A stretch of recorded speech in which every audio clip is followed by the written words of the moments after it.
Hello నమస్తే. ఈ video మాట్లాడబోయే ముందు we're just giving a small clarification that టీటీడీలో తీసుకున్న నిర్ణయానికి మేము వ్యతిరేకం కాదు. టీటీడీలో తీసుకున్నటువంటి హిందువులు మాత్రమే టీటీడీలో పనిచేయాలి అనేటువంటి మీ నిర్ణయాన్ని మేము వ్యతిరేకించడం లేదు. టీటీడీకి సంబంధించినటువంటి ఆ యొక్క కార్యక్రమాలను కానీ సిస్టాన్ని కానీ సిద్ధాంతాలను కానీ మేమేమి కామెంట్ చేయట్లేదు. హిందూ మతానికి సంబంధించినటువంటి ఎలాంటి కన్సర్న్ మాకు లేదు. కానీ దళిత సెక్షన్కి సంబంధించినటువంటి ఒక సెక్షన్ ఏదైతే ఉందో సామాజిక స్థితిగతులను సామాజిక పరిస్థితుల్ని మతానికి ముడిపడి ఉన్నప్పుడు వాటిని కన్సిడరేషన్లోకి తీసుకోకుండా ఒకే మూసధారణలో మతము అనేటువంటి మూసధారణలో వెళ్ళటం వలన దళితులకు జరుగుతున్నటువంటి అన్యాయం టీటీడీలో దాని గురించి మాత్రమే నేను మాట్లాడుతున్నాను. ఇక నా ఇష్యూ మొత్తం కూడా on humanitarian grounds the problems are the employees facing in TTD దాని గురించే నేను మాట్లాడుతున్నాను. దయచేసి నా వీడియో గవర్నమెంట్కి పంపించండి, టీటీడీ అధికారులకు పంపించండి, టీటీడీకి సంబంధించిన వాళ్ళ మొత్తానికి అలర్ట్ చేయండి. నేను రిక్వెస్ట్ చేస్తున్నాను. My video is full of it's only a request to the government and authorities to understand the sociological issues of Dalit community. Again, I'm saying that we are talking about the sociological issues of the Dalit community. We are least bothered about the religion, of course. Okay, మనకు రాజ్యాంగం అనేది ఒక ఉంది. రాజ్యాంగ ప్రకారం మనం నడవాలి. ఇప్పుడు మన దగ్గర బుల్డోజర్ ఉంది కదా అని చెప్పేసి ఏది దొరికితే దాన్ని కొట్టేసుకుంటూ పోకూడదు. హైవే ఎక్స్టెన్షన్ చేస్తున్నారు కదా అని చెప్పేసి పక్కన ఉన్నటువంటి అన్నిటిని కొట్టేసుకుంటూ పోకూడదు. ఎందుకంటే వాటిలో జనాలు ఉంటారు, మనుషులు ఉంటారు. వాటిని జాగ్రత్తగా చూసుకుంటూ కొట్టుకుంటూ పోవాలి. ఓల్వో బస్సు నడుపుతున్నాం కదా అని మన పెద్ద బస్సు కదా అని చెప్పి ఫాస్ట్గా వెళ్ళకూడదు. ఎందుకంటే చిన్న బైకులు సైకిళ్ళు కూడా ఓల్వో బస్సు కింద పడే అవకాశం ఉంటుంది. ఇదంతా మనం మానవత్వం. మనిషి అనేవాడు మనుషులు చచ్చిపోతారు అనేటువంటి ఆ కాంటెక్స్ట్ లేకపోతే మనకి బ్రేకులు అవసరం లేదు. ఎందుకు వెహికల్స్కి బ్రేకులు పెడతారు? బైకులు గుద్దుతారని. బైకులు గుద్దితే ప్రాబ్లం కాదు కదా, బైక్ నడిపి వాడు చచ్చిపోతాడని ప్రాబ్లం. ఓకే, సేమ్ లైక్ మన టీటీడీలో కూడా కొన్ని సిద్ధాంతపరమైనటువంటి నిర్ణయాలు మీరు తీసుకున్నారు. Will welcome it. అది ఒక పాలకపక్షానికి సంబంధించిన నిర్ణయం, అది గవర్నమెంట్ నిర్ణయం. గవర్నమెంట్ ఇది మంచిది అనిపించినప్పుడు you have taken the decision. Okay, you take it. But there is a constitution. రాజ్యాంగపరంగా రాజ్యాంగబద్ధంగా మానవతా హృదయంతో హ్యుమానిటేరియన్ గ్రౌండ్స్లో కూడా మీరు చూసుకుంటూ పోవాలి అనే కన్సర్న్తోనే నేను ఈ వీడియో పెడుతున్నాను. నేను ఈ వీడియోకి title don't harass Dalits in the TTD అని నేను ఎందుకు పెట్టానంటే కొంతమంది దళిత కమ్యూనిటీకి సంబంధించిన వాళ్ళు టీటీడీలో హెరాస్మెంట్కి గురవుతున్నారు ఎంప్లాయీస్ రూపంలో. అది ఎలాగూ అనేది మీకు అర్థం అవ్వాలంటే దయచేసి చివరి వరకు చూడండి. గవర్నమెంట్కి పంపించండి, ముఖ్యంగా గవర్నమెంట్కి పంపించండి. చంద్రబాబు నాయుడు గారికి, లోకేష్ గారికి, పవన్ కళ్యాణ్ గారికి నా వీడియో ఏదో విధంగా పంపించండి. ఆ టీటీడీకి సంబంధించిన బిఆర్ నాయుడు గారికి పంపించండి. లేదంటే అక్కడ ఉన్న ఈఓకి అథారిటీస్ కూడా నా వీడియో పంపించండి. There is no hide and seek here. I want them to know what I'm trying to present on behalf of my Dalit community from Chittoor. ఇప్పుడు నేను ప్రజెంట్ చేసేదంతా కూడా చిత్తూరులో ఉన్నటువంటి డాక్టర్ బిఆర్ అంబేద్కర్కి సంబంధించినటువంటి యువజన సంఘం వాళ్ళ రిక్వెస్ట్ మీద వాళ్ళు ఇచ్చిన ఇన్పుట్స్ తోటి నేను ఇది మాట్లాడుతున్నాను. ఎందుకంటే వాళ్ళు అక్కడ తిరుపతిలో ఉన్నటువంటి అంబేద్కర్ భవన్ నుంచి వచ్చినటువంటి ఆ ఇన్పుట్స్ని బట్టి నేను మీకు మాట్లాడుతున్నాను. ఎందుకంటే అక్కడ తిరుపతిలో ఏం జరుగుతుంది అనేది వాళ్ళకి తెలుసు. So they given me input, I'm presenting on behalf of them. I hope you understood that. Now coming to don't harass Dalits in the TTD అనేది టైటిల్ పెట్టామంటే కొంతమంది అక్కడ హెరాస్మెంట్కి గురవుతున్నారు. వాళ్ళ హెరాస్మెంట్ ఏంటంటే, ఇప్పుడు మతానికి సంబంధించినటువంటి TTD suspended 4 non-Hindu employees. There is no problem in this. 4 non-Hindu ఎంప్లాయీస్ని మీరు తీసేయటం వలన ప్రాబ్లం కాదు, అది అన్యాయం ఏం కాదు. అన్యాయం ఏంటంటే you fail to understand the trauma of caste. They fail to understand the trauma of caste in Andhra Pradesh Dalit colonies. ఆంధ్రప్రదేశ్లో అదే తిరుపతి, చిత్తూరులో చుట్టుపక్కల ఉన్నటువంటి తిరుపతి, చిత్తూరు అని నేను అంటలే. ఎందుకంటే ఆ టీటీడీలో పనిచేసే వాళ్ళు రాష్ట్రం మొత్తం నుంచి దళిత కాలనీలో ఉద్యోగస్తులు ఉన్నారు. ఓకే, రాష్ట్ర వ్యాప్తంగా ఆంధ్రప్రదేశ్లో ఉన్నటువంటి దళితుల యొక్క క్యాస్ట్ ట్రామాని అర్థం చేసుకోకుండా అదే నేను చెప్తున్నా, ఓల్వో బస్ నడిపేటప్పుడు కింద బైకులు సైకిళ్ళు, వాళ్ళు ఎందుకు సైకిల్ మీద వెళ్తున్నారు, వాళ్ళు ఎందుకు కొంతమంది చెప్పులు లేకుండా కూడా నడుస్తున్నారు, వాడి పరిస్థితి ఏంటి అర్థం చేసుకోండి. ఫాస్ట్గా వెళ్ళిపోతే వాళ్ళు కింద పడి చచ్చిపోతారు. Same like of course it is a religious ఇన్స్టిట్యూషన్ని మీరు తీసుకెళ్లేటప్పుడు రాజ్యాంగము, humanitarian grounds, social structure, sociology ఇవన్నీ కూడా అర్థం చేసుకొని మీరు నిర్ణయం తీసుకోవాలనే ఉద్దేశంతో మేము రిక్వెస్ట్ చేస్తున్నాం. There is something called a trauma of caste in Andhra Pradesh. అది మీరు అర్థం చేసుకుంటే ఈ నిర్ణయాలంత ఫాస్ట్గా వెళ్ళమని నా ఉద్దేశం. టీటీడీలో వీళ్ళు ఏం చేస్తున్నారంటే, ఇది ఇక్కడ title it self is saying that TTD suspended four non Hindu employees. వాళ్ళు నాన్ హిందూ ఎంప్లాయీస్ అన్నారు కానీ అందరు దళితులే, వాళ్ళలో ఒకరు కూడా బీసీలు ఓసీలు లేరు. మొత్తం కూడా షెడ్యూల్ క్యాస్టులకు సంబంధించిన వాళ్ళు మొత్తాన్ని తీసి అవతల పడేశారు. వాళ్ళలో కొంతమంది ముస్లిమ్స్ ఉన్నారు. ఇప్పుడు వీళ్ళని తీసేసేటప్పుడు ఇది ఈ 3 కేటగిరీని టీటీడీ నుంచి తప్పించారు అనేటువంటి ఒకటి మనకు అర్థమవుతుంది. ఎవరు? వాళ్ళల్లో కొంతమంది ముస్లిం ఎంప్లాయీస్ ఉన్నారు, టీటీడీలో ముస్లిమ్స్ ఉన్నారు ఎంప్లాయీస్గా. Yes, it is true, Muslims ఉన్నారు. వాళ్ళని తీసేయడానికి ఎడ్యుకేషనల్ ఇన్స్టిట్యూషన్ నుంచి నోటీసులు ఇచ్చారని తెలిసింది.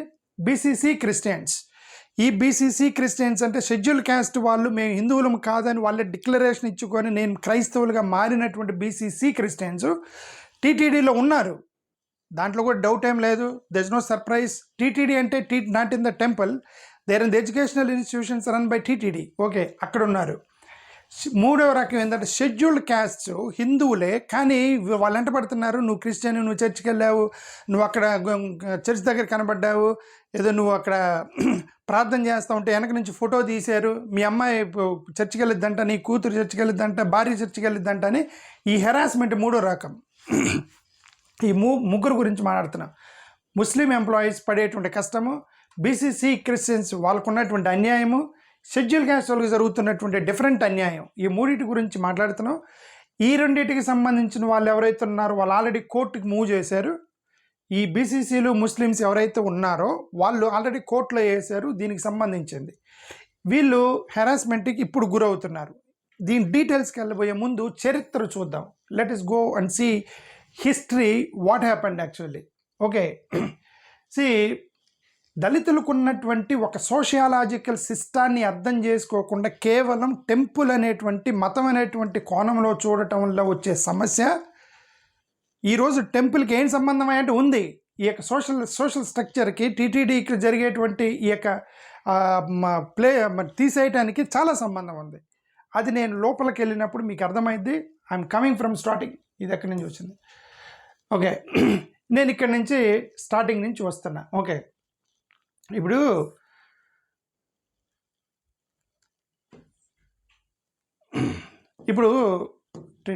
ఇది కరెక్ట్. ఓకే, అదేదో వచ్చింది. ఓకే, ఇప్పుడు నేనేమన్నంటే, ఇప్పుడు ఎవిక్షన్ అనేది definite it must be a compensatory. ఎందుకు eviction is must be a compensatory అన్నానంటే, ఇప్పుడు హైవే వేస్తున్నప్పుడు నేషనల్ హైవే పక్కన ఉన్నటువంటి వాళ్ళు కొంతమంది ఇల్లులు వేసుకుంటారు.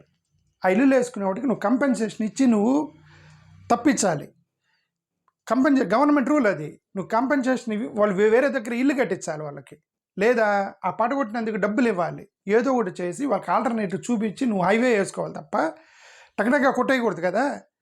ఇప్పుడు మన టీటీడీలో జరుగుతుంది, ఉన్నటువంటి ముగ్గురు క్రిస్టియన్స్, హిందువులు, ముస్లిమ్స్ అని చెప్పేసి వాళ్ళు వేరే మతం అని చెప్పేసి టకటగా కొట్టేస్తున్నారు. ఎట్లా కొట్టేస్తున్నారు, ఎందుకు కొట్టేస్తున్నారు, ఎవరి తప్పు అనేది కూడా మీకు చెప్తాను. లోపలికి వెళ్తే చెప్తాను మీకు ఎవరి తప్పు, ఎక్కడ ప్రాబ్లం వచ్చింది అనేది కూడా చెప్తున్నాను. ఇప్పుడు ఈ పక్కన హైవే, ఇప్పుడు ఇది హైవే పక్కన ఉన్నటువంటి ఇళ్లలో కొంతమంది లీగల్ ఆక్యుపెంట్స్ ఉంటారు. లీగల్ ఆక్యుపెంట్స్ అంటే వాళ్ళు లీగల్గానే కట్టుకున్నారు ఇల్లు, కానీ నువ్వు హైవే ఎక్స్టెన్షన్ కావాలి, నువ్వు వాడు కంపెన్సేషన్ ఇవ్వు, లేదంటే వేరే దగ్గర కాలనీ కట్టించి అప్పుడు నువ్వు హైవే వేసుకో. పాయింట్ 1. లేదంటే ఇల్లీగల్ ఆక్యుపెంట్స్ కూడా కొంతమంది ఉంటారు. అంటే అది గవర్నమెంట్ ల్యాండ్ ఖాళీగా ఉందని ఎవడో ఇల్లు వేసుకుంటాడు, అప్పుడు కూడా మీరు ఇల్లు కట్టించాలి. ఎందుకంటే హ్యుమానిటేరియన్ గ్రౌండ్స్. ఈ స్లమ్ ఏరియాస్లో ఉన్న వాళ్ళు, దళిత కాలనీలు ఇల్లు వేసుకునే వాళ్ళు, వాళ్ళందరూ కూడా ఏంటంటే పేదవాళ్ళు వచ్చి గవర్నమెంట్ ల్యాండ్లో ఇల్లు వేసుకుంటారు. నువ్వు ఎక్కాపెక్కిన వాళ్ళు తీసేయకూడదు, ఎందుకంటే అది హ్యుమానిటేరియన్ గ్రౌండ్స్ మీద వాళ్ళకి నువ్వు ఆల్టర్నేటివ్ చూపించేయాలి. ఓకే, లీగల్ అయినా ఇల్లీగల్ అయినా సరే you have to show them alternative and then on humanitarian grounds. Okay, ఈ కాంటెక్స్లో మనం ఈ టీటీడీలోకి వెళ్దాం. ఇప్పుడు టీటీడీలో సోషల్ స్ట్రక్చర్ని మీరు అర్థం చేసుకుంటే మేమేం మాట్లాడుతున్నాం అనేది మీకు ఒకటి అర్థమైద్దని మా యొక్క ఉద్దేశం. ఇప్పుడు టీటీడీలో ఇంతమంది ఎంప్లాయీస్ ఉన్నారు. ఈ టీటీడీ యొక్క ఎంప్లాయీస్ బ్యాక్గ్రౌండ్ మీరు ఒకసారి అర్థం చేసుకోండి. ఈ బ్యాక్గ్రౌండ్ ఒక్కసారి మనం లోపలికి వెళ్తే ఈ టీటీడీలో ఉన్నటువంటి ఎంప్లాయీస్ ఎవరు, ఎలా రిక్రూట్ అయ్యారు, ఎందుకు రిక్రూట్ అయ్యారు, ఏ కాంటెక్స్ట్ మీద రిక్రూట్ అయ్యారు, టెంపుల్కి వీళ్ళకి సంబంధం ఏంటి అనే దాని గురించి మనం ఒక్కసారి లోపలికి వెళ్ళి చూస్తే, చరిత్ర చూస్తే, టీటీడీ అనేది ఇది చాలామంది గతంలో రాజులు పరిపాలించారు. పల్లవ రాజులు పరిపాలించారు, చోళ రాజులు పరిపాలించారు, పాండ్య రాజులు పరిపాలించారు, విజయనగర డైనెస్టీ కింద పనిచేశారు. అఫ్కోర్స్ కొంతమంది ముస్లిమ్స్ రాజులు కూడా పరిపాలించారని అంటుంటారు. ఓకే, ఏదేమైనా సరే ఈ టీటీడీకి పెద్ద చరిత్ర ఉంది. గతంలో చాలామంది డైనెస్టీని దాటుకుంటూ వచ్చిందే ఈ తిరుమల దేవస్థానం. బట్ కాకపోతే ఈ యొక్క డైనెస్టీస్లో ఇది కేవలం ఒక టెంపుల్ మాత్రమే. దానికి ఒక టీటీడీ అని బోర్డు కానీ ఏమీ లేవు. ఒక టెంపుల్ ఉంది, ఆ టెంపుల్ రన్ చేశారు అప్పటి వరకు. కానీ 1933లో బ్రిటిష్ గవర్నమెంట్ టీటీడీ అనేది ఒకటి ఎస్టాబ్లిష్ చేసింది. 1933లో టీటీడీ అని బ్రిటిష్ గవర్నమెంట్ ఒకటి ఎస్టాబ్లిష్ చేసి దాన్ని కంట్రోల్ని, అడ్మినిస్ట్రేటివ్ కంట్రోల్ని తన చేతులకు పెట్టుకుంది బ్రిటిష్ గవర్నమెంట్. అంటే టీటీడీ టెంపుల్ ట్రస్ట్ ఎస్టాబ్లిష్ చేసింది ఏమంటారు బ్రిటిష్ వాళ్ళు. అంటే కంట్రోల్, ఈ టెంపుల్ ఎవరి కంట్రోల్లో ఉంది? బ్రిటిష్ వాళ్ళ కంట్రోల్లో ఉంది. అప్పుడు 1933 అంటే స్వాతంత్రం వచ్చేంత వరకు టెంపులే కాదు, దేశం మొత్తం వాళ్ళ కంట్రోల్లోనే ఉంది. ఓకే, టెంపుల్ అని ఏం లేదు, దేశం మొత్తం వాళ్ళ కంట్రోల్లోనే ఉంది స్వతంత్రం వచ్చేంత వరకు. దాంతోపాటు ఈ టెంపుల్ కూడా వాళ్ళ యొక్క కంట్రోల్లోనే ఉంది అనేది మనకు ఒకటి అర్థం, బ్యాక్గ్రౌండ్. అయితే ఈ టెంపుల్కి ఈ యొక్క డ్యూరింగ్ బ్రిటిష్ వాళ్ళు ది టెంపుల్ కొంత సెక్యులర్ కైండ్ ఆఫ్ టెంపుల్గా అనుకునే వాళ్ళు బ్రిటిష్ గవర్నమెంట్లో. ఎందుకు బ్రిటిష్ గవర్నమెంట్ సెక్యులర్గా అనుకునే వాళ్ళంటే, ఇక్కడ బీబీ నాంచారమ్మ గారు, అదే వెంకటేశ్వర స్వామి గారికి ఇద్దరు భార్యల్లో ఒకరు బీబీ నాంచారమ్మ గారు ఉన్నారు. ఆమె ముస్లిం. ఓకే, అంటే ఒక భార్య, ఒక first wife is Hindu, Padmavati first wife is Hindu and second wife is Muslim. She Bibi Nancharamma. So కాబట్టి మోర్ ఓవర్ ఈ టెంపుల్ ఎవరి చేతిలో ఉంది? బ్రిటిష్ వాళ్ళ చేతిలో ఉంది. అంటే అక్కడే అలిపిరి అని ఒక ప్లేస్ ఉంది. అలిపిరి, ఈ పిరి అనేది మనం పీర్ సాహిబు అంటుంటారు కదా, అక్కడి నుంచి వచ్చింది. పిరి అనేది ఒక ముస్లిం టర్మ్ అని కొంతమంది నమ్ముతున్నారు. ఓకే, సరే, ఏదైనా సరే ఇది ఒక సెక్యులర్ కైండ్ ఆఫ్ టెంపుల్కి సంబంధించినటువంటి అడ్మినిస్ట్రేషన్ బిఫోర్ ఇండిపెండెన్స్ ఉంది. దానికి కారణం ఏంటంటే, వెంకటేశ్వర స్వామి గారు హిందూ దేవుడు, ఫస్ట్ భార్య హిందూ దేవత, రెండో భార్య ముస్లిం బీబీ నాంచారమ్మ గారు ఇంకొక ముస్లిం దేవత. మోరోవర్ దాన్ని బ్రిటిష్ వాళ్ళ కంట్రోల్లో పెట్టుకున్నారు కాబట్టి హిందూ, క్రిస్టియన్, ముస్లిం ముగ్గురు కలిసి ఇదిగో ఈ యొక్క టీటీడీకి సంబంధించినటువంటి ఆ కార్యక్రమాల్లో వాళ్ళ చేతులు ఉన్నాయి బిఫోర్ ఇండిపెండెన్స్, బ్రిటిష్ టైంలో మెయిన్లీ. ఈ కాంటెక్స్లో జనరల్గా ఇది ఒక సెక్యులర్గా అందరూ చూసేవాళ్ళట గతంలో. అయినా సరే దానివల్ల పెద్ద ప్రాబ్లం ఏం లేదు. అది గతంలో సెక్యులర్ అయితే అయి ఉండొచ్చు, బట్ ఇప్పుడు ఇది హిందూ టెంపుల్, దాంట్లో డౌట్ ఏం లేదు. Now it is a Hindu temple. The solely belongs to Hindu. There is nothing wrong in that. మేము అదే చెప్తున్నాం, we're not contradicting the ideology of the TTD now. But ఈ బ్యాక్గ్రౌండ్ ఎందుకు చెప్తున్నాము అంటే, ఆ సోషల్ కాంటెక్స్ట్ మీకు అర్థం అవ్వాలంటే బ్యాక్గ్రౌండ్ చెప్తున్నాను. ఓకే, ఇప్పుడు ఇది జరిగింది ఇప్పుడు 1933లో టీటీడీ ఎస్టాబ్లిష్ చేశారు. కానీ ఆ 1933 ఆ టైంలో అసలు ఏం జరిగింది దేశంలో అది మీరు అర్థం చేసుకోవాలి. ఇది ఏం జరిగింది దేశంలో? కొన్ని ఉద్యమాలు లెగిసాయి అప్పుడు. 1927లో మహద్ మూమెంట్ ఒకటి, డాక్టర్ బిఆర్ అంబేద్కర్ పెట్టినటువంటి ఒక ఉద్యమం. 1927లో టెంపుల్ ఎంట్రీ మూమెంట్. అంటే ఏంటి టెంపుల్ ఎంట్రీ మూమెంట్? మమ్మల్ని కూడా గుడిల్లోకి రానివ్వాలని చెప్పి ఒక మూమెంట్. ఇది Vaikom Satyagraha. What is that? 1925లో జరిగిన వైకాం సత్యాగ్రహ ఎక్కడ జరిగింది? కేరళలో జరిగింది. ఈ కేరళలో జరిగినటువంటి వైకాం సత్యాగ్రహ యొక్క మెయిన్ ఎయిమ్ ఏంటి? ఇది అక్కడ ఇది temple, what is the name? ఇది చూడండి, కలారాం మందిర్ టెంపుల్. కలారాం మందిర్ టెంపుల్కి సంబంధించి కలారాం మందిర్ టెంపుల్లోకి మమ్మల్ని కూడా రానివ్వాలని చెప్పి కేరళలో వచ్చినటువంటి ఒక ఉద్యమం ఇది వైకాం సత్యాగ్రహ. ఇది ఇక్కడికి సంబంధించి పూనా ప్యాక్ట్ జరిగింది అంబేద్కర్కి మహాత్మా గాంధీ గారికి మధ్యలో. ఈ ప్యాక్ట్లో ఇవన్నీ చర్చకు వచ్చాయి. దళితులను రిజర్వేషన్స్ ఇవ్వాలి, దళితులకి మీరు గుడిల్లోకి రానివ్వట్లేదు, ఇవన్నీ కూడా వచ్చేసినాయి అప్పుడు 1920స్లో. 1933లో టీటీడీ ఎస్టాబ్లిష్మెంట్ జరిగింది. 1936లో టెంపుల్ ఎంట్రీ ప్రొక్లమేషన్ అని చెప్పి ఒక అగ్రిమెంట్కి వచ్చారు దేశం మొత్తం మీద. టెంపుల్ ఎంట్రీ ప్రొక్లమేషన్ ఎప్పుడు? 1936లో. అంటే అర్థం టీటీడీ ఎస్టాబ్లిష్ అయిన 3 సంవత్సరాల తర్వాత టెంపుల్ ఎంట్రీ ప్రొక్లమేషన్ జరిగింది. అంటే ఈ 3 సంవత్సరాల లోపల కూడా దళితులకి ఎంట్రీ లేదు. దేశవ్యాప్తంగా ఏ గుడుల్లో కూడా దళితులకు ఎంట్రీ లేదు. ఓకే, దళితుల్ని ఎందుకు దళితులను వాళ్ళ ఎంట్రీలోకి రానివ్వలేదు, ఎందుకు దళితులను గుడుల్లోకి రానివ్వలేదు అని అంటే, first of all they are not Hindus. According to వాళ్ళ యొక్క భారతదేశం యొక్క కల్చర్ ప్రకారం దళితులు హిందువులు కాదు. ఇది చూడండి, distribution of the population bypass by tribes. ఇది 1881లో ఉన్నటువంటి జనాభా లెక్కలకు సంబంధించింది. ఈ జనాభా లెక్కల్లో ఇక్కడ చూడండి, ఇది కొన్ని క్యాస్ట్లు ఇచ్చాడు. ఇక్కడ ఏమిచ్చాడు, కొన్ని రకాల క్యాస్ట్లు ఇచ్చారు. 1881లో మనకు ఉన్నటువంటి జనాభా లెక్కల క్యాస్ట్లు ఇవి. ఇక్కడ చూడండి, బ్రాహ్మిన్స్ అనేది ఫస్ట్ క్యాస్ట్. వాళ్ళని హిందూ క్యాస్ట్ అంటారు. ఎవరిని? బ్రాహ్మిన్స్ని హిందూ క్యాస్ట్ అంటారు. అదర్ హిందూ క్యాస్ట్లు అన్నాడు. ఇప్పుడు అదర్ బ్యాక్వర్డ్ క్యాస్ట్లు అన్నప్పుడు వాళ్ళు సెకండరీ అని అర్థం.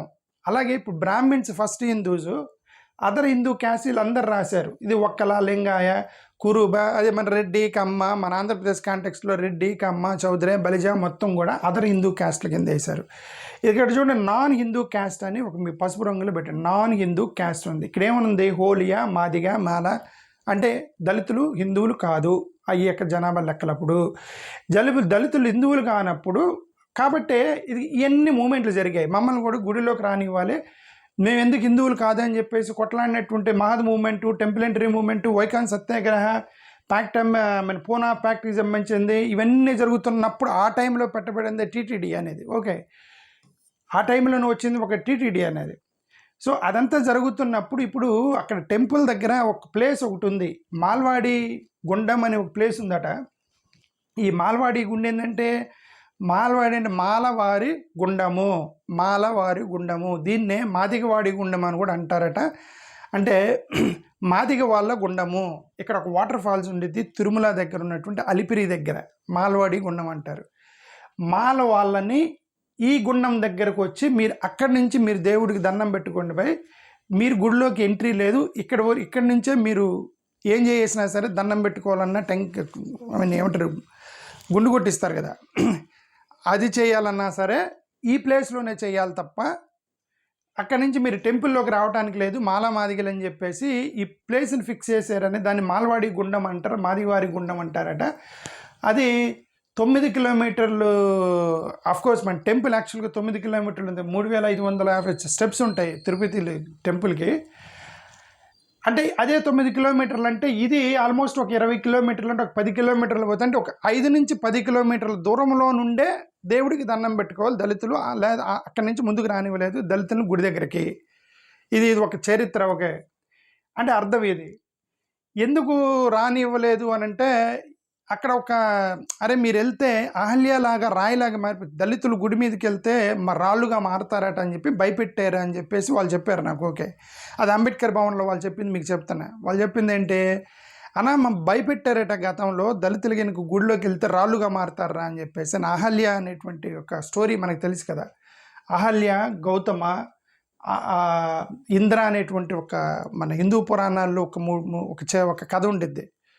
అదేంటంటే, గౌతముడు బయటికి వెళ్ళినప్పుడు అహల్య ఒంటరిగా ఉన్నప్పుడు ఇంద్రుడు వచ్చి ఆమెనేది ఏదో సెక్షువల్ ఫేవర్ కోసం ప్రయత్నం చేస్తే గౌతముడు వచ్చి శపిస్తే అహల్య రాయిగా మారిపోయింది అనేది ఒక కథ. ఇది అత్తారింటికి దారేదైన ఒక సినిమాలో ఒక చిన్న స్కిట్ కూడా వేశారు. బ్రహ్మానందము అహల్య అమాయకురాలు అనేటువంటి ఒక స్కిట్ అత్తారింటి దారే ఒక సినిమాలో ఒక కామెడీ సీన్ ఒకటి మీ అందరూ గుర్తుండొచ్చు. ఓకే, ఇప్పుడు దీనికి దానికి దళితులకు సంబంధం లేదు. బట్ దానికి సంబంధం ఏంటంటే, రాళ్ళుగా మారుతారు అని భయపెట్టించడానికి ఇది ఇట్లా దేవుడు శపిస్తే మీరు రాళ్ళుగా మారుతారు అంటే, దళితులు గుడిలోకి వెళ్తే శపిస్తాడు దేవుడు, మీరు వెళ్ళకండి, మీరు రాళ్ళుగా మారుతారని భయపెట్టారు. అలిపిరి దగ్గర నుంచే మీరు ఇక్కడి నుంచి ఇటే వెళ్ళిపోవాలి మీరు అని చెప్పారు అనేది ఒక వర్షను.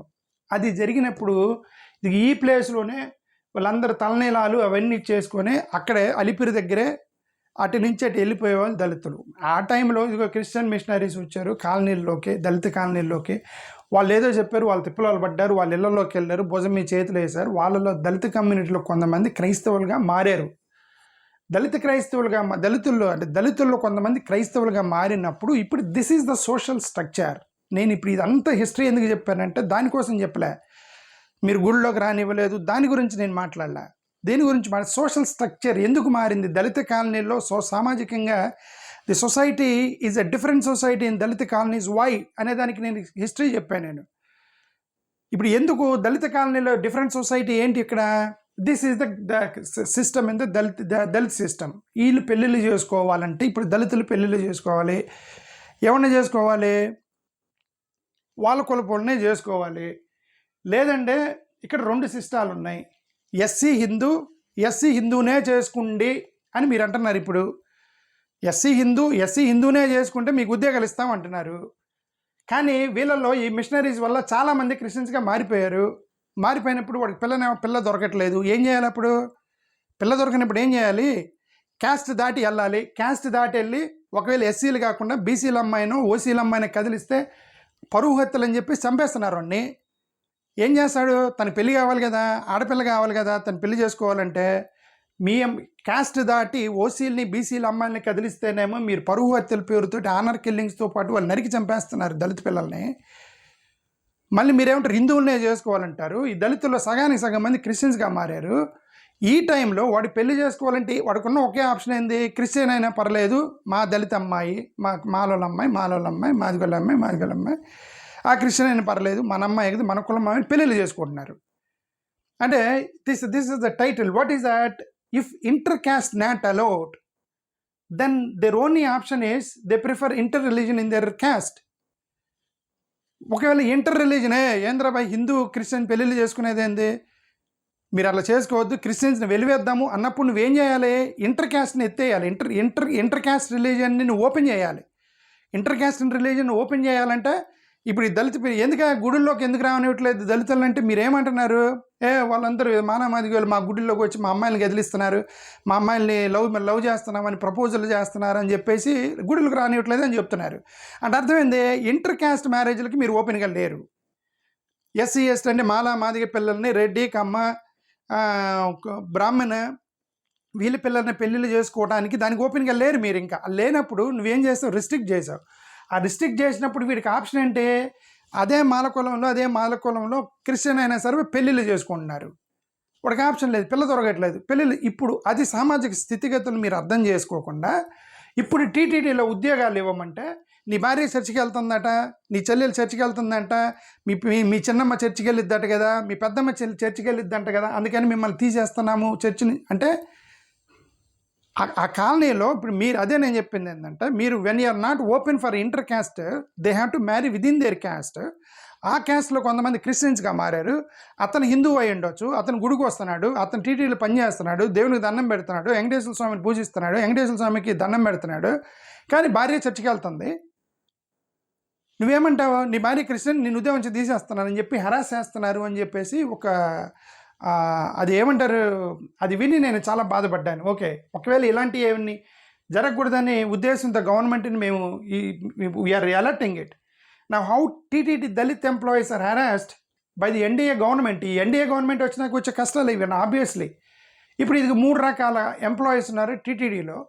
ఒక ఫస్ట్ రకమైన ఈ ముస్లిం ఎంప్లాయీస్ ఉన్నారు, బీసీసీకి సంబంధించినటువంటి ఎంప్లాయీస్ ఉన్నారు, షెడ్యూల్ క్యాస్ట్ వాళ్ళకి సంబంధించినటువంటి ఎంప్లాయీస్ ఉన్నారు. సరే, వీళ్ళని ఎలా తీసుకున్నారంటే టీటీడీలోకి ఒక హిందూ టెంపుల్లోకి బీసీసీలు ఎలా వచ్చారు, క్రిస్టియన్స్ ఎలా వచ్చారు? అదేంటంటే బీసీసీ వాడు కూడా టీటీడీలో పనిచేస్తున్నాడా స్కూల్స్లో కాలేజీలో? How it is possible? అంటే ఇది వీళ్ళ తప్పు లేదు, ఇది చేసింది కూడా వీళ్ళే ఏం చేశారు? ఇదిగో ఇదంతా కూడా వీళ్ళ యొక్క process of recruitment.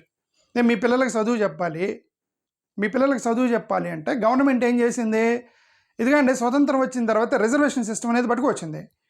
Reservation system వచ్చి మీరు ఎక్కడ ఉద్యోగాలు ఇచ్చినా సరే గవర్నమెంట్కి సంబంధించినటువంటి ఏ ఇన్స్టిట్యూషన్స్ అయినా, ఎయిడెడ్ ఇన్స్టిట్యూషన్స్ అయినా సరే రిజర్వేషన్ ప్రకారం మీరు ఉద్యోగాలు ఇవ్వాలని ఒక పాలసీ పెట్టింది. రిజర్వేషన్ ప్రకారం ఉద్యోగం ఇవ్వాలన్నప్పుడు ఇవన్నీ రిక్రూట్మెంట్ చేయాలి. ఇప్పుడు టీటీడీ కింద ఒక కాలేజ్ ఉంది, ఆ కాలేజీని రిక్రూట్మెంట్ చేయాలి. ఎలాగా? అకార్డింగ్ టు రిజర్వేషన్ చేయాలి. ఇప్పుడు ఎంప్లాయ్మెంట్ నోటిఫికేషన్ ఇచ్చి ఆ ఎంప్లాయ్మెంట్ నోటిఫికేషన్ ప్రకారం వాళ్ళు ఏం చేస్తారు? అప్లికెంట్స్ని కాల్ఫర్ చేశారు. కాల్ఫర్ చేసినప్పుడు వీళ్ళందరూ అప్లికేషన్ పెట్టినప్పుడు 15% రిజర్వేషన్ ఎస్సీలకి ఇవ్వాలి. ఇది ఇక్కడ సిచ్యువేషన్ చెప్పానుగా. 15% రిజర్వేషన్ ఎస్సీలకి ఇవ్వాలి. ఇది వీళ్ళు ఎస్సీలు 15% రిజర్వేషన్ ఇవ్వాలి. వీళ్ళలో మెజారిటీ క్రిస్టియన్స్గా కన్వర్ట్ అయ్యారు.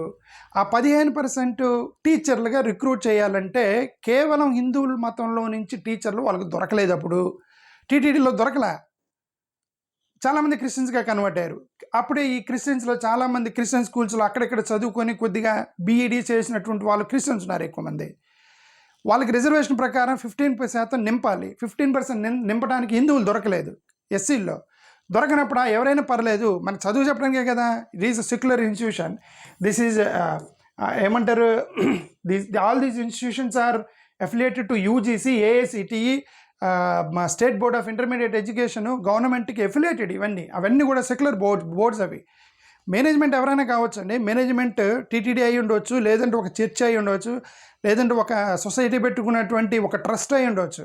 But you're running an educational institution which is affiliated to UGC, AICT, state board of education, intermediate education.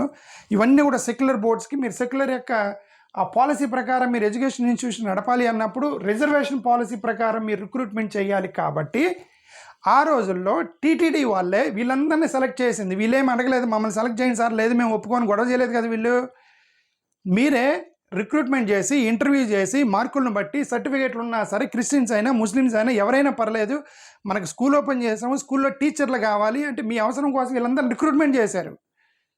When you given a notification, when somebody gives a notification, అంటే ఎవరు అవసరం, అది institution అవసరం. అది course employee నాకు ఉద్యోగం కావాలని application పెడతాడు, బట్ నోటిఫికేషన్ ఇచ్చింది నువ్వు, రిక్రూట్మెంట్ చేసింది నువ్వు, ఇంటర్వ్యూ చేసింది నువ్వు. గవర్నమెంట్ రికార్డుల ప్రకారం రిజర్వేషన్స్ కోసం నువ్వు ఎస్సీ ఉన్నా, బీసీ ఉన్నా, ఎస్టీ ఉన్నా, ఎవడైనా పర్లేదు, బీసీసీ అయినా, క్రిస్టియన్ అయినా, ముస్లిం అయినా పర్లేదు, మన పిల్లలకి చదువు చెప్పేటువంటి మంచి టీచర్లు కావాలని చెప్పి మీరు రిక్రూట్మెంట్ చేశారు టీటీడీలో.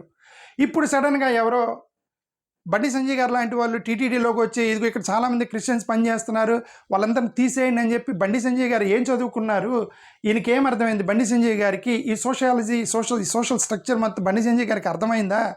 టీటీడీలో ఉన్నటువంటి పవన్ కళ్యాణ్ గారు, ఆయన యొక్క క్వాలిఫికేషన్ అంటే పవన్ కళ్యాణ్ గారు ఏం చదువుకున్నారు, ఈ సోషల్ స్ట్రక్చర్ మొత్తం పవన్ కళ్యాణ్ గారికి అర్థమైందా?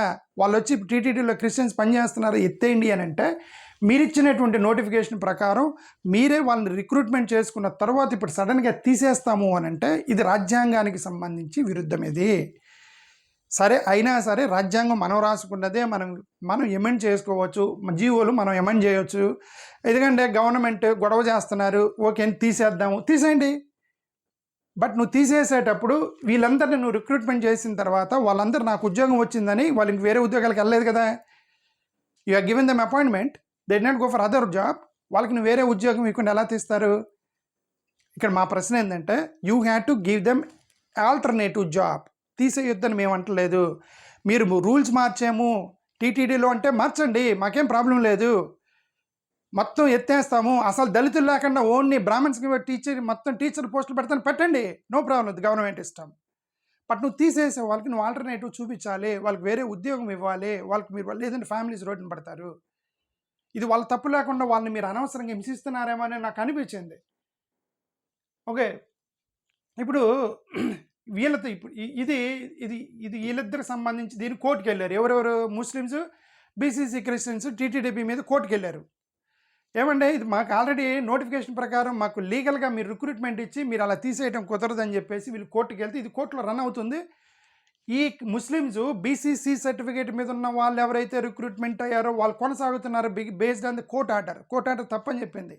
టీటీడీని మీరు అలా తీసేయడానికి లేదని చెప్పి కోర్టులో రన్ అవుతుంటే ఇప్పుడు కొత్తగా ఏం మొదలెట్టారు, షెడ్యూల్డ్ క్యాస్ట్లో ఉన్నటువంటి హిందువుల్ని కొంతమందిని మీరు చర్చికి వెళ్తున్నారు, మీరు క్రిస్టియన్ చర్చికి వెళ్తుంటే మేము వెనక నుంచి ఫోటో తీసాము, ఇదిగో మీరు సోన్సో ప్లేస్లో మీరు ప్రార్థనలో పాల్గొంటుంటే మేము వెరిఫై చేసాము అని చెప్పేసి వాళ్ళ ఫోటోలు ఆధారంగా తీసుకుని వాళ్ళకి నోటీసులు ఇచ్చి వాళ్ళు నానా హింస పెడుతున్నారని చెప్పేసి ఆ మాట వింటే నాకు చాలా బాధేసింది. ఓకే, నేనేమన్నా అంటే ఇది నేను గతంలో చెప్పింది అదే. ఇది సొసైటీ మొత్తం, ఒక దళిత సొసైటీ మొత్తం కూడా ఒక మిక్స్డ్ సొసైటీ ఉంటుంది. వాళ్ళలో క్రిస్టియన్స్ ఉంటారు, హిందువులు ఉంటారు, బుద్ధిస్టులు ఉన్నారు. ఈ మధ్య అంబేద్కర్ వాదులు బుద్ధిస్టులు ఉన్నారు. ఇదే కాలనీలో 3 మతాల వాళ్ళు ఉంటారు. ఒక దళిత కాలనీ, మాల కాలనీ, మాది కాలనీ. ఆ కాలనీలో 3 మతాలు ఉన్నారండి. ఆడ పెళ్ళిళ్ళు చేసుకునేటప్పుడు నువ్వు మీ అమ్మాయిని పెళ్లి చేసుకోవడానికి నువ్వు చంపేస్తున్నావు వాడిని. ఓసీల అమ్మాయిని పెళ్ళిళ్ళు చేసుకొని చంపేస్తున్నారండి పరువు హత్యల పేరుతోటి. వాడికి ఆప్షన్ లేదు, ఏం చేయాలి? ఆ బుద్ధిస్ట్ క్రిస్టియన్, హిందూని హిందూ, బుద్ధిస్ట్‌ని పెళ్ళిళ్ళు ఇంటర్ రిలీజియన్ మ్యారేజ్ చేసుకుంటుంటే, ఇప్పుడు బంధువులు అవుతారు కదా వాళ్ళందరూ. బంధువులు అయినప్పుడు బంధువులతో పాటు చర్చికెళ్ళడా? బంధువులతో పాటు వాళ్ళ ఇంట్లో ఏదో పాస్టర్ గారు ప్రార్థన పెడితే పోడా? బంధువులతో పాటు ఎవరో చచ్చిపోతే క్రిస్టియన్ ఆచారం ప్రకారం అతను పూడ్చిపెడుతున్న అక్కడికెళ్ళి నిలబడ్డా అయన్నీ వెనక నుంచి ఫోటోలు తీసుకొని, ఇదిగో ఈడు చర్చ్ దగ్గర కనపడ్డ వాళ్ళ సొసైటీయే మిక్స్డ్ సొసైటీ. సోషల్ కాంటెక్స్ట్‌ని మీరు అర్థం చేసుకోకుండా మీరు వాడు నేను లేదండి, నేను హిందువుని మహానుభావు, నేను హిందువుని, నేను క్రిస్టియన్‌గా మారలేదు. నేను గుడిలోకెళ్ళి అతను పూజ చేస్తున్నాడు, మొత్తం చేస్తున్నా సరే, ఏ లేదు నీ వెనక నుంచి ఫోటో తీసా నువ్వు క్రిస్టియన్ అట అని చెప్పి హెరాస్ చేస్తున్నారు అని చెప్పేసి, అది చాలా బాధాకరమైన విషయం. గవర్నమెంట్ దృష్టికి తీసుకొస్తున్నాం. ఎందుకు ఇవన్నీ చెప్తున్నామంటే, we are bringing it to your notice. Please be humanitarian. నా only request, please be humanitarian. Religion అనేది మీకు సెంటిమెంట్స్ ఉంటే yes, we respect your religion, respect your sentiments, respect the government GOs and all, but not at the cost of killing the humanity and human rights. Human grounds మీద మనం వాళ్ళు చంపుకుంటూ పోవటం అనేది correct కాదు అనేది నా ఉద్దేశం. ఈ దళితుల్ని హెరాస్ చేయడం అనేది కరెక్ట్ కాదని నా ఉద్దేశం. వాళ్ళందరికీ మీరు ఆల్టర్నేటివ్ ఉద్యోగాలు ఇవ్వండి, తీసేసుకోండి. మేమేమంటాం, we are not saying that don't remove. That is if your policy you change the GO, change the government stand, you remove it. Please provide them alternative jobs, alternative arrangements. ఎకీపెకిన తీసి పడేయకూడదు. టక్కన సస్పెండ్ చేసేస్తున్నారట టీటీడీలో. ఈ క్రిస్టియనా suspended ఎక్కడ పోవాలి? పిల్లలు ఎక్కడ పోవాలి? వాళ్ళు ఎలా బతకాలి? కుటుంబం రోడ్డు మీద పడాలి వాళ్ళందరూ పోయి. You have to give them alternative job. టక్కన మీరు చేయకూడదు కదా. నేను అదే అంటున్నాను, ఇది ఓల్వో బస్సు ఉంది కదా, మన పెద్ద బస్సు కదా అని చెప్పి టక్కన గుద్దుకుంటే కారుల్ని, కింద ఉన్నటువంటి కారుల్ని, సైకిల్ని, బైకుల్ని గుద్దుకుంటూ పోకూడదు. అవి చిన్న ప్రాణాలు, ఆ చిన్న ప్రాణాలకు కూడా విలువ ఉంటుంది. అలాగే టీటీడీలో మీరు టకటక్కని ఎకీబెక్కిని సస్పెండ్ చేసుకుంటూ పోయి వాళ్ళ రోడ్డు మీద పడేయకూడదు. మీరు గవర్నమెంట్ ఆలోచించాలి. గవర్నమెంట్ సెక్రటేరియట్కి మార్చండి, లేదంటే గవర్నమెంట్ స్కూల్స్కి మార్చండి, లేదంటే గవర్నమెంట్ డిపార్ట్మెంట్కి మార్చండి. మీ గవర్నమెంట్ తలుచుకుంటే ఉద్యోగాలు ఇటు పెద్ద కష్టమా? జీవో పాస్ చేయడం కష్టమా? గవర్నమెంట్కి కష్టం కాదు కదా. వాళ్ళందరినీ అస్సలకి క్రిస్టియన్ అనేటువంటి ఆ చర్చ్ వైపు చూస్తే తీసేస్తాము, టెంపుల్ నుంచి తీసేయండి. లేదు రే చర్చ్ వస్తే ఇట్లా పట్టుకొని పోవాలి మీరు, లేదంటే మిమ్మల్ని తీసేయండి, నో ప్రాబ్లం. అది మీకు ఆ వాల్యూ ఉంటే చట్టం. ఆ తీసేసిన వాడికి జాగ్రత్తగా తీసుకెళ్ళి వేరే దగ్గర ఉద్యోగం ఇవ్వండి, లేదంటే వాడు రోడ్డును పడతాడని నేను చెప్పదలుచుకుంది గవర్నమెంట్కి. థ్యాంక్ యూ, నమస్కారం.